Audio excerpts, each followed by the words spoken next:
impressive handling with V6-like passing power and an EPA-rated 34 miles per gallon highway on regular unleaded gas. Add to that the Optima's sharp styling and feature-filled interior, and it's pretty easy to see why any family car shoppers should have Kia on their list.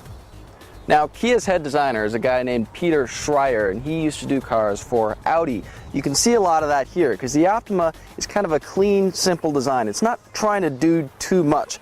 The car's got a low ground-hugging stance with short overhangs, and the lines rise in kind of a linear fashion toward the tail. It's a good look for this car, and I think it's going to look fresh even 4 or 5 years from now.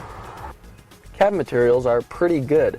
There's a Saab-like wraparound contour here to the dash over the instruments and the center controls. It's got this upscale stitched wrapping in up-level Optima trims. Our test car here is about 30 grand. That's where a Honda Accord might top out around. But the Optima's got things like heated and cooled front seats, it's got heated rear seats, a panoramic moonroof, and a pretty good infinity stereo. Not typically stuff you find in the family car segment.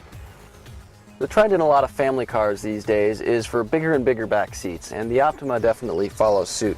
I don't have a ton of extra headroom, but the legroom is very impressive. That's where I'd sit to drive. I'm about 6 feet tall, and I've just got inches to spare here before my knees are going to hit the front seat backs.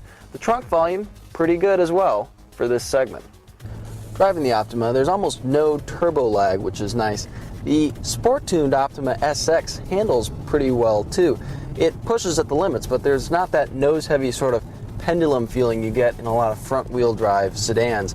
The car stays pretty upright in corners, and the steering is nice and sharp too. Editors definitely agreed. The Optima SX is a lot of fun to drive. No matter what trim you get, it's also a bit firm. You feel more of the road than you do in cars like the Chevy Malibu and most Toyota Camry trims. We didn't find that to be a deal breaker, and we don't think a lot of family car shoppers will either. With a starting price of under $19,000 and everything under the sun for about $30,000, get ready to see a lot more Kia Optimas on the road.